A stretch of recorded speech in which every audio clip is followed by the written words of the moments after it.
Hello Defenders, it's day 975 of Russia's three-day invasion of Ukraine.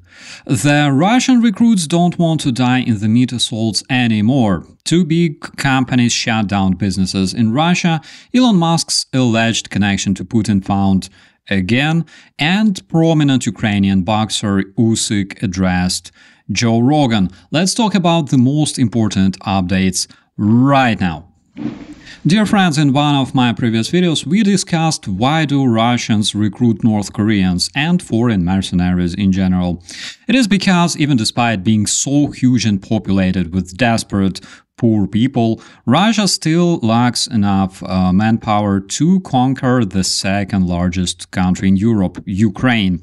The size of Russian population is, of course, depends on what to compare it to, because, for example, more people live here than over here. By the way, these people live in a much better condition because instead of spending all their money on weapons, they build roads, houses, and make kick-ass manga. So the other apparent reason why terrorist federation recruits manpower abroad is because traditional Russian tactics, otherwise known as meat assaults, over time resulted in decreasing recruitment. One of the Russian so-called military bloggers, Yuri Yevich, addressed the Russian Minister of Invasion and Stolen Toilets, Andrei Belousov. In his video, Yevich criticized the idea of meat assaults and nagged about Russians not willing to die for Putin anymore. Так вот, я хотел бы вам довести, что серийные убийства личного состава под прикрытием так называемых мясных штурмов приобрели массовую практику сейчас. Массово умные люди начали уходить даже из волонтеров. Мы прилагаем огромные усилия, чтобы умных людей, которых мало осталось, привлечь на службу, а люди отказываются, говорят, что Пузик меня убил на штурмах, и даже волонтеры отказываются, они говорят, чего мы будем воевать за такую страну. Do you remember the early days of war with all that bragging about taking Ukraine in 3 days, capturing Berlin, Alaska, and other usual Russian bullshit? So, on the day 975 of being stuck in Ukraine, Russians are now talking about not willing to die in a meat assault. Yevich is not the only case. Here's a video coming directly from a Russian commander of the meat assault team in Toretsk. Check out what he says. В подвалах здесь гниют наши 300-е пацаны, очень много раненых, я сам ранен. 109-й полк. Это воинская часть 34, 494. Эвакуации у нас нет. Нас не эвакуируют отсюда, потому что у 109-го полка нет возможности для эвакуации, как они мне говорили. What happens to the Russian soldiers who criticize their command and refuse to die in a meat assault? As you probably understand, it doesn't end well. Here's a fresh case. These scared Russian boys from the assault company of the 19th Armored Regiment addressed their viewers, and I find this video absolutely hilarious. Я Кремер Эдгар Назимович. Мы военнослужащие штурмовой роты 19-го танкового полка 25-й армии. По ту сторону пидорасы, которые долбят по нам день и ночь.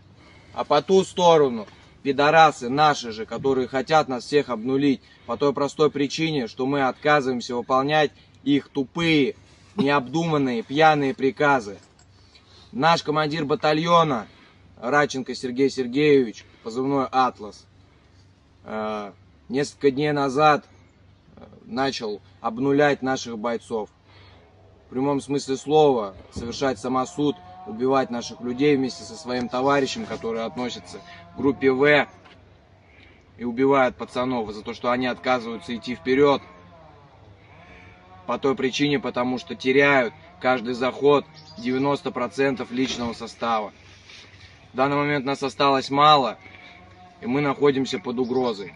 And to think about it, these Russians are so right. What's the point of going all the way to the foreign land commanded by drunk, stupid people who don't give a damn about you and eventually die for Putin. And the craziest thing is that millions of people will watch your demise somewhere on Twitter on the FPV footage and enjoy their popcorn. I definitely will. I'm sorry, I'm a Ukrainian. We are kittens, but we also love the dark shit. So what happened to those poor Russian soldiers that you have just seen on your screen? Let's ask Maxim Kalashnikov, another Russian blogger and degenerate who still doesn't really comply with the Russian agenda. And here's what he says. A lot of you watched this appeal. If you have contacts of the comrades of the guys on the video, please leave me a private message. According to the information we have, the guys were dropped into a pit. Only one survived. Only one among all the guys on the video. They were killed by the order of commander of 67th Division, 25th Army. So what is the summary? The Russian soldiers are scared to die. The angry Russian bloggers are raising alarm. The Russian society learns more and more about the useless Russian meat grinder, and all this results in decrease in recruitment because less and less Russians want to die in a meat assault, which in turn results in Russia having to recruit the cannon fodder abroad in Africa, Asia, and South America. The Russians generally are not doing well, it's good, but they can still find enough mercenaries. It's bad. And the most effective way to stop them from hiring mercenaries is to shut down the Russian economy. This is simple, cheap, and effective solution to get rid of the Russian threat forever. Recently, two big companies seized their business in Russia. One of them is a French franchise, Auchan. It's like a huge network of supermarkets in Europe. We have them in Ukraine as well. And Auchan declared that it will exit the terrorist federation, and it seemed that they already had sold their business. Another company is NVIDIA. The Russian media reported that NVIDIA will stop providing their Russian customers with automatic driver updates. Those who understand what it means probably also understand why it's so critical, because the Russian users won't be able to update their software. On the other hand, of course, Russians still have one of the biggest torrent trackers in the world. I think the citizens of the Russian superpower can solve it at least partially through piracy. The Wall Street Journal reports that Elon Musk is on wire with Putin since 2022.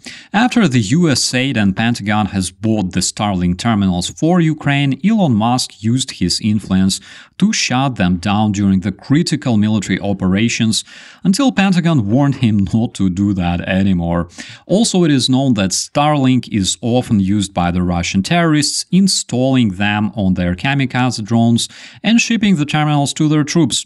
And all that is without even mentioning the fact that two sons of the sanctioned Russian oligarchs helped Musk acquire Twitter. Why is Musk so much related or connected to Russia? Well, it's because one of the reasons for the Russian invasion of Ukraine was to capture their resources of lithium. You probably don't know, but Ukraine is extremely rich in lithium, especially on the territories currently occupied by the Russians, which is not a coincidence. And since we're approaching the era of electric cars, you can basically combine the puzzles. Could it be that on one hand we have a businessman who was offered cheap lithium for his cars from the Russian terrorists and who can benefit on American taxpayers' money by selling his stuff to Pentagon?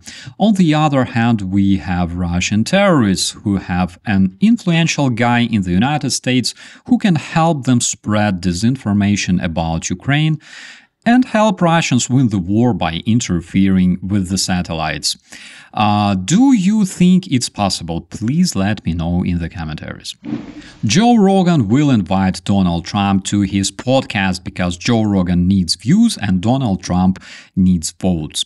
The prominent Ukrainian boxer Alexander Usyk addressed Joe Rogan on Twitter, asking him to raise the topic of Ukrainian prisoners. You see, Donald Trump is an extremely influential guy, as he claims he can stop the war in one day, even before his inauguration, which means that he can definitely tell Putin to release the Ukrainian prisoners of war. I have no idea why he hasn't done it so far, but I'm sure it will be an extremely cool gesture.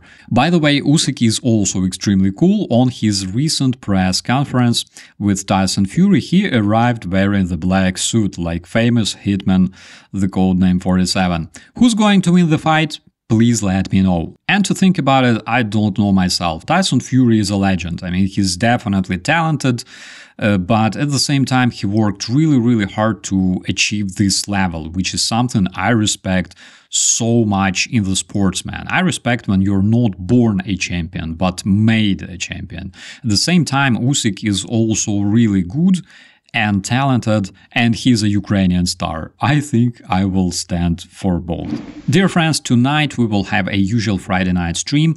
Get ready for a new story, and please check out the merch store, because finally this day has come, and my friend Myroslav, prominent Ukrainian designer and creative manager, helped me with merch that will be sold in his own store. Myroslav makes really cool Ukraine-themed products, donating part of his income to the Ukrainian combat units. He also helped your favorite YouTuber, Rick the Ukrainian, create his own merch. And now you can buy something with my branding as well. There's just a bunch of things right now, but we will introduce patches, stickers, and other things you will totally find cool. You can find the link to our merch store in the description. Also check out other stuff made by Myroslav. It's really cool. With that, my friends, I wish you all a beautiful day. Please share your thoughts in the commentaries. I'm Operative Starsky. As always, be safe.